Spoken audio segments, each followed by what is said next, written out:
key to all heaven is mine. My heart has wings, and I can fly.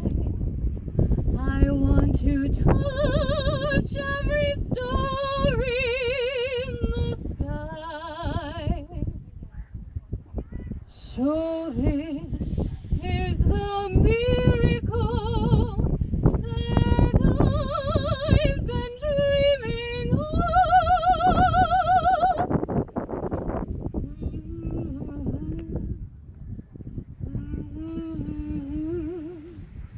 So this is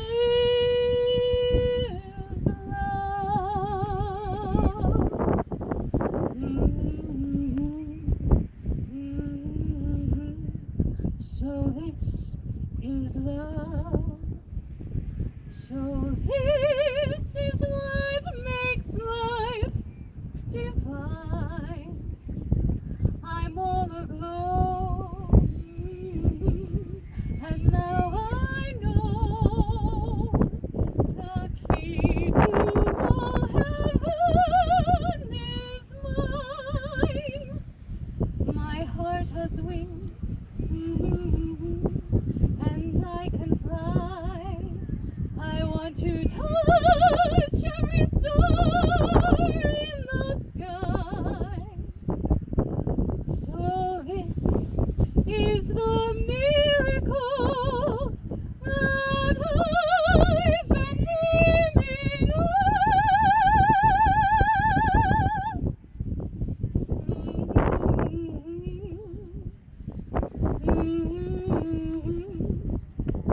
So this is love.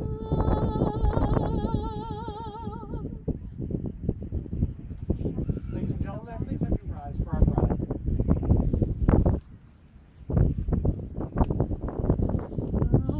Somewhere over the rainbow,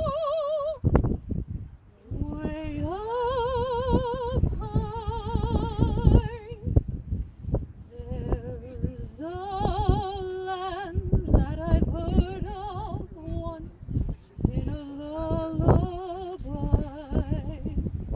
Somewhere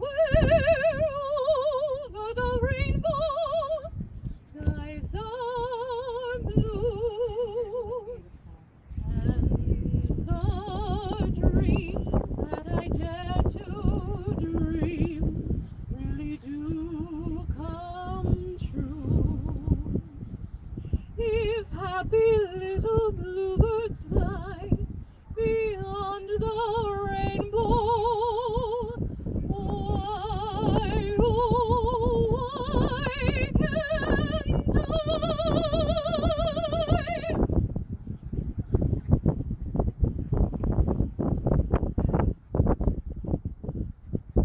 Ladies and gentlemen, we'll begin in the Gospel of John. It says that those that live in love live in God and God in them. Now, on behalf of Ingrid and Joe and their families, I'd like to welcome all of you. They would like to express their deepest appreciation to all of you that have joined us here today, traveling those distances both near and far to help share with them this very special moment as they start their new lives together. True marriage is more than just a joining of two persons in the bonds of matrimony. You see, in its right relationship, in its right relationship, is uniting two souls who are already attuned to each other. So when such a bond already exists in relationship, it is proper that this outer acknowledgement be made. We are all here, invited to bear witness to the entry of these two best friends, who are already into this closer relationship of husband and wife. They've also asked me to take just a moment of our ceremony to remember those who are not here with us today physically, who are in our thoughts and our hearts, and know that they offer their support in spirit. So please join me in just a moment of prayer. Almighty and everlasting God, who live and have and move and have our being, grant unto us the purity of heart and strength of purpose, so that no selfish passion may hinder us from knowing your will, no weakness from doing it, that in your light we may see light, and in your service find perfect freedom through Christ our Lord. Be present at this hour and grant that what is said and done in this place be blessed both now and forevermore.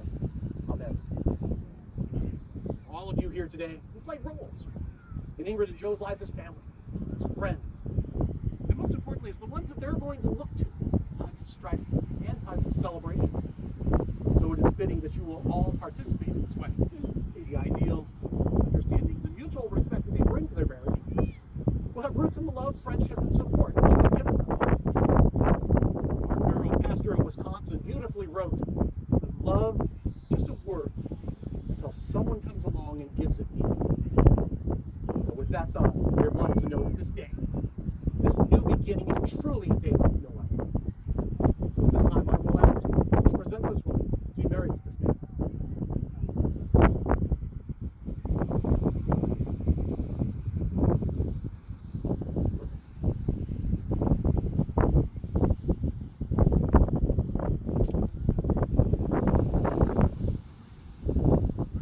Ladies and gentlemen, you may be seated.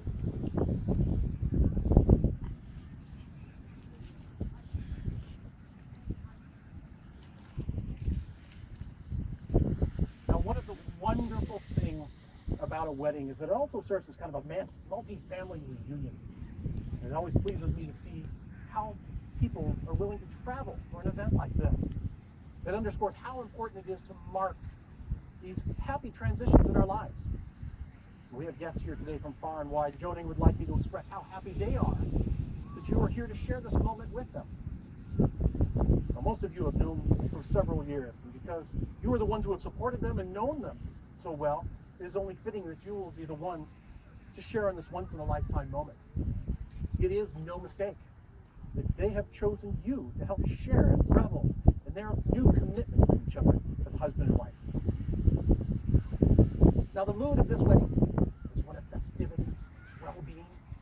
You are here to celebrate your good fortune. How wonderful it is that you two are brought together, and how right it feels to love one another. It truly was meant to be.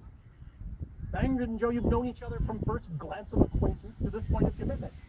And at some point along the way during your relationship, you decided to marry.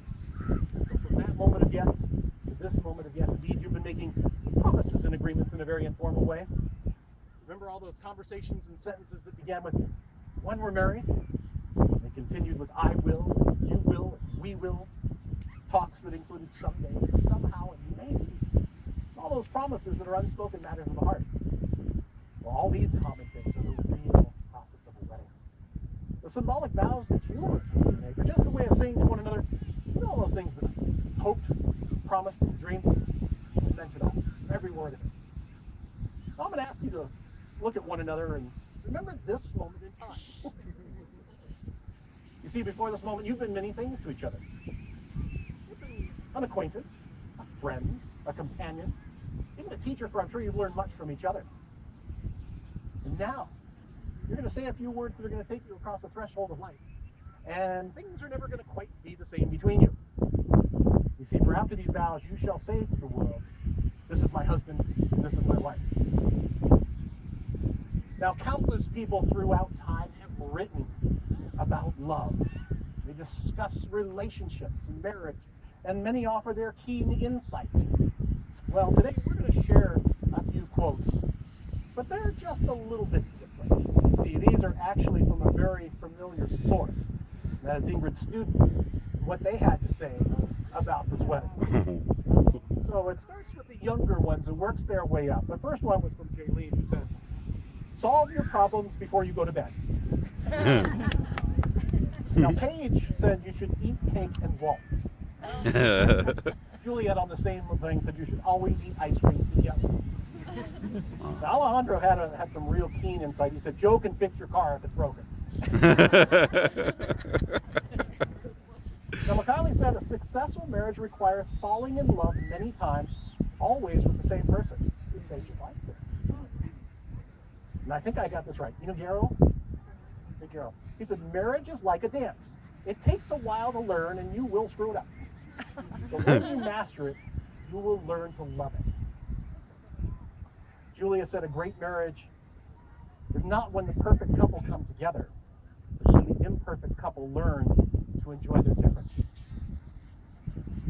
True love stands by each other's side on good days and stands even closer on bad days. That was Emily. this one is really good from Tatiana, who said you should watch Netflix and eat good food together. Also, take care of Miss Howe. That was good. And then Zoya will finish it up by saying, if you get into a fight, one of you will have to be the bigger person. But if you want to have no fight, just agree with her and life will be good. These are from middle schoolers, high schoolers, and elementary school.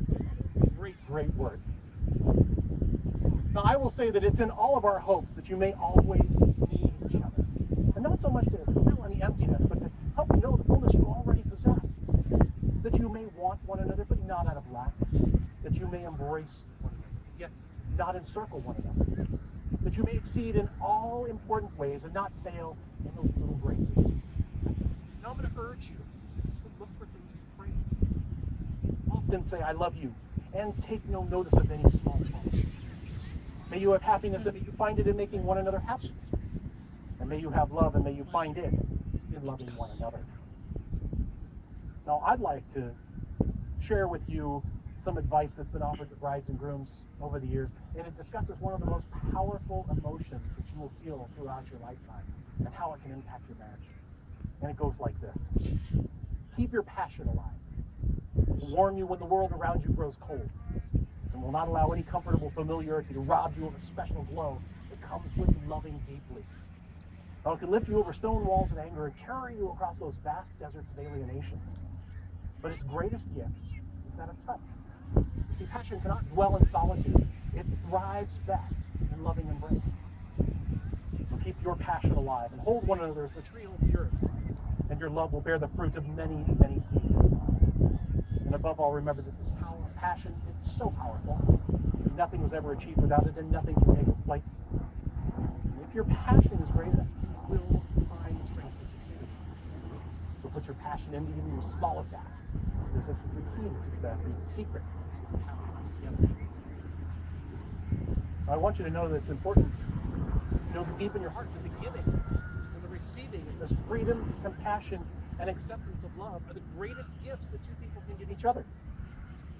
And no less important than this creation of a larger family is your own individual development.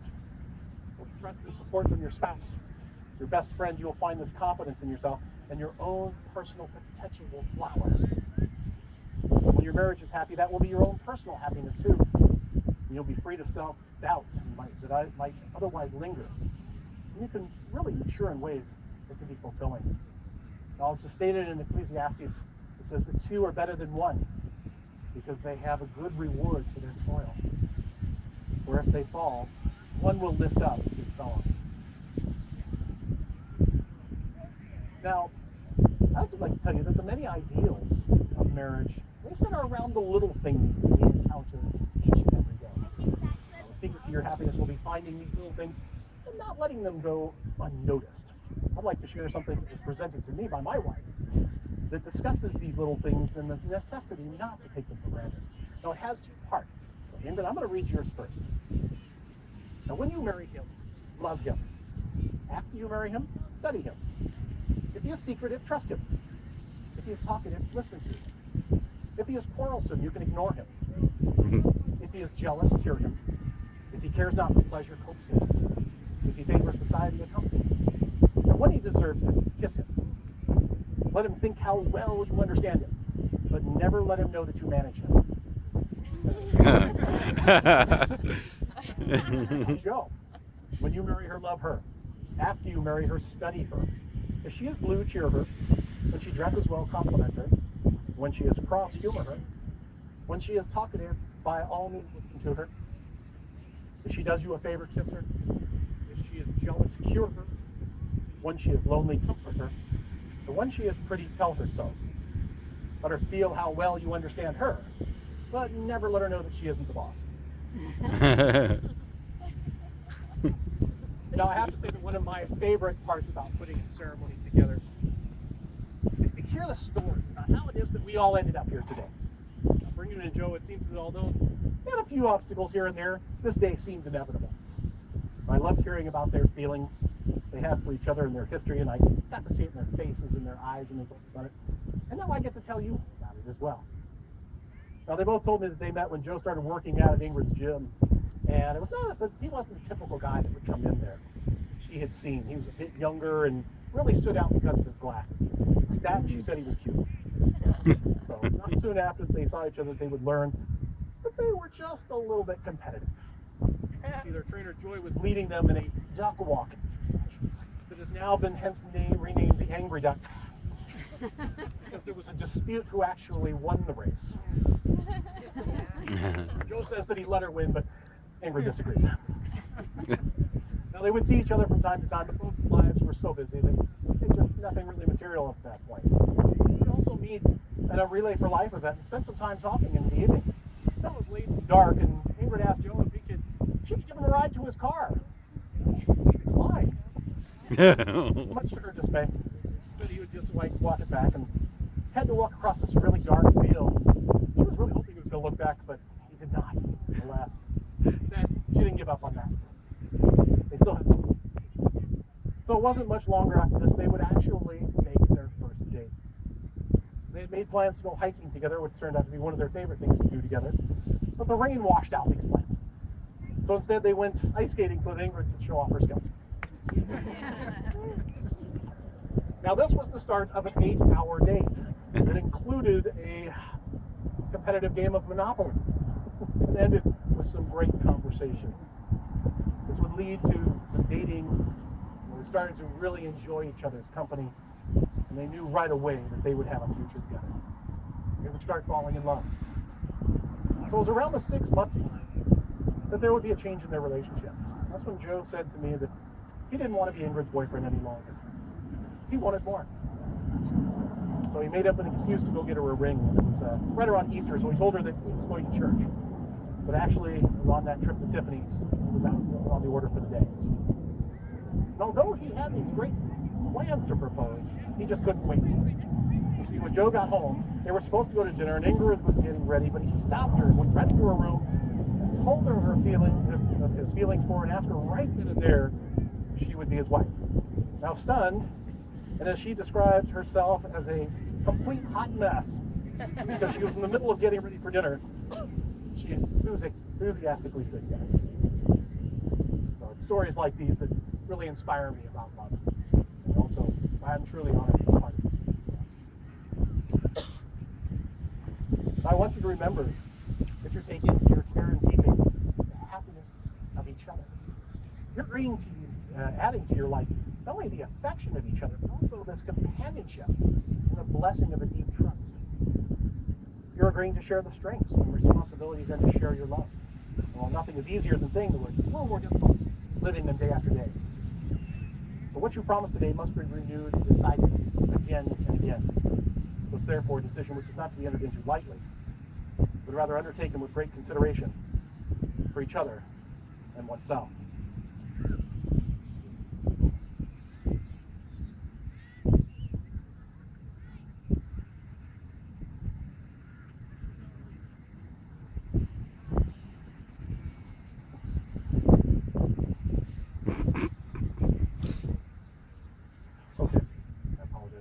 Technology challenge here. I want you to remember also that your commitment here is going to meet your deepest need for that love and human companionship. It's going to end your search for that special soulmate with whom you can share in intimate and trusting ways all the hopes, all the joys, and all the dreams of life. So as they now come to be united, may this man and this woman be a blessing and comfort to each other, share of each other's joys, console her in each other's sorrows, and help her to each other in all of life's challenges. May they encourage each other in whatever they set out to achieve. And may they trust in each other, trust in life, and be not afraid. And may they, loving each other, offer love and support to those around them.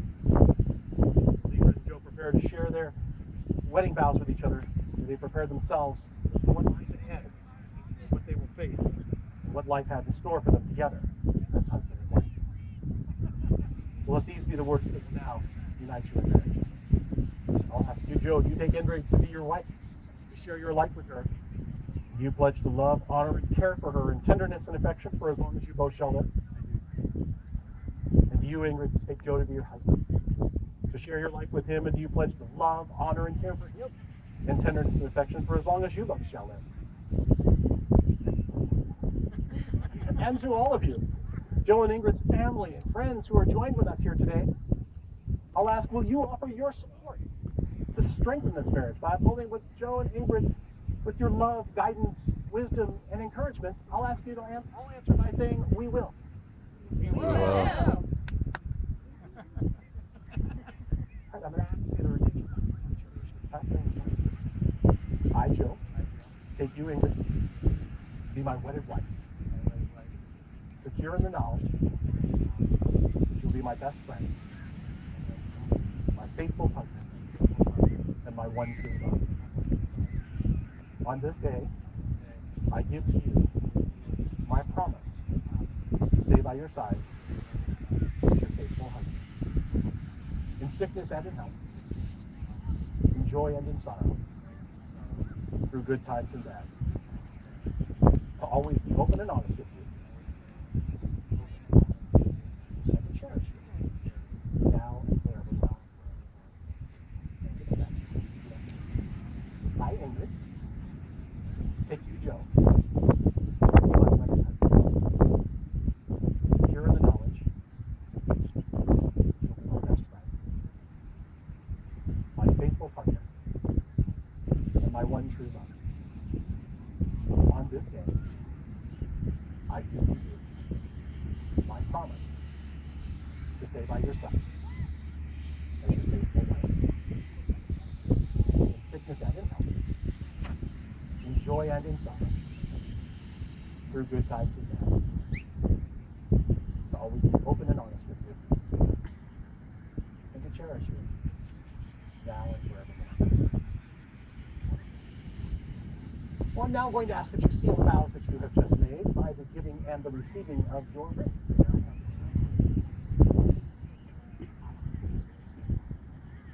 Now, your beautiful rings, they're symbolic of this never-ending love and devoted friendship. Your rings are symbols of the beginning of this lifelong commitment. Now, this is a journey that's together filled with wonder and laughter, tears, work, and surprise. Now, your rings are going to tell you that each time that you look down at your hand, that you are never alone. Because the love that you have for one another goes with you everywhere you go. It's a constant reminder that you share this bond of love, and it's a visible sign of your commitment to each other that you want the whole world to recognize. Now, may these rings remind you of the promises that you have made to each other here today. Place them on you.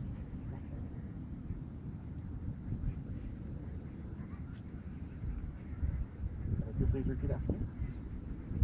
I give you this ring. Wear it with love and joy. As this ring has no end, neither shall my love for you. I choose you to be my wife, today, tomorrow, and always.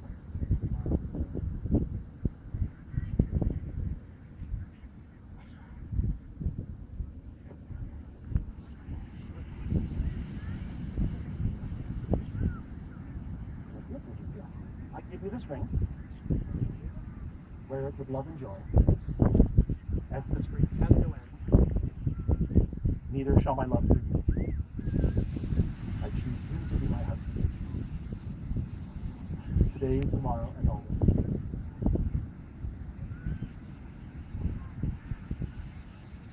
Well, now that you have exchanged your wedding vows and you've given these symbols of your commitment to each other, I want you to remember that love is what matters. Love will prevail. It's the love that you feel for one another that will be the answer to all of your difficulties. Love is going to be stronger than any conflicts and bigger than any changes. Love will be the miracle always inviting you to learn and to blossom and to expand. And it is the love that you are celebrating, embodying, and radiating on this special day that you must always remember.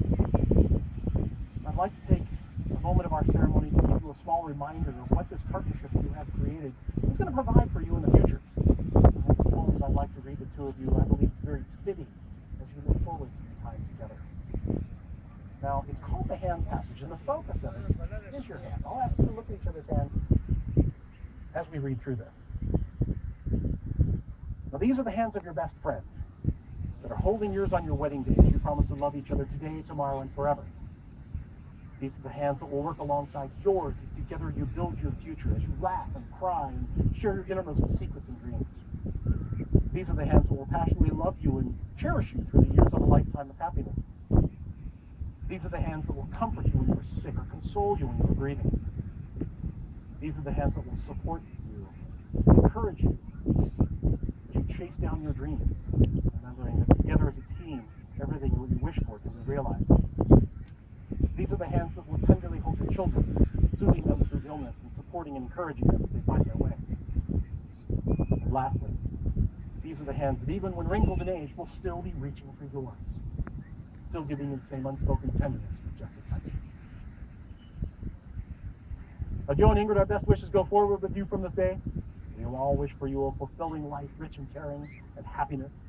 We wish for this gentle and peaceful life that nurtures and comforts you. We wish for you a noble life which reflects your honesty, kindness, and integrity. And we wish for you an adventuresome life, exploring the fullness of your own and each other's true selves. I'll leave you with the final thought. It's to remember that when man and woman were created, they were given the same language, but very different dictionaries. You have to remember that will remind you to keep that open line of communication between you so that you can continue to learn and translate for the other. Now go in peace and love, and may these things touch your hearts and be with you through the days of your lives together. There's a wonderful life ahead of you. Live it fully and love its changes. Let life amaze you and bring you great joy. In so much as the two of you have agreed to live together in wedlock, you've promised your love for each other by your vows, the joining of hands, and the giving of these rings. It is my pleasure to announce before all of these witnesses that you are now husband and wife. Joe, you may kiss your bride.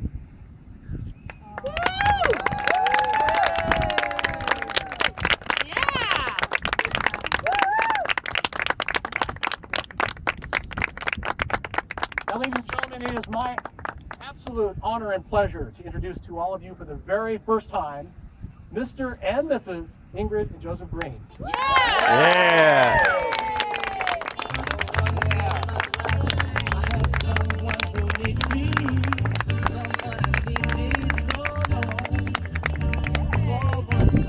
Aww.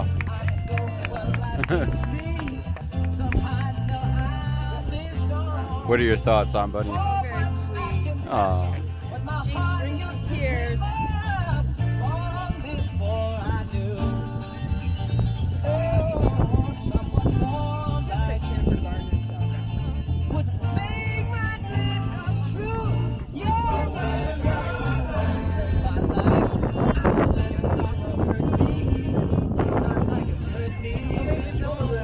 The family are going to be taking a series of photos. They've asked me to please invite you right over to the beginning of our reception to my left. Thank you for joining us.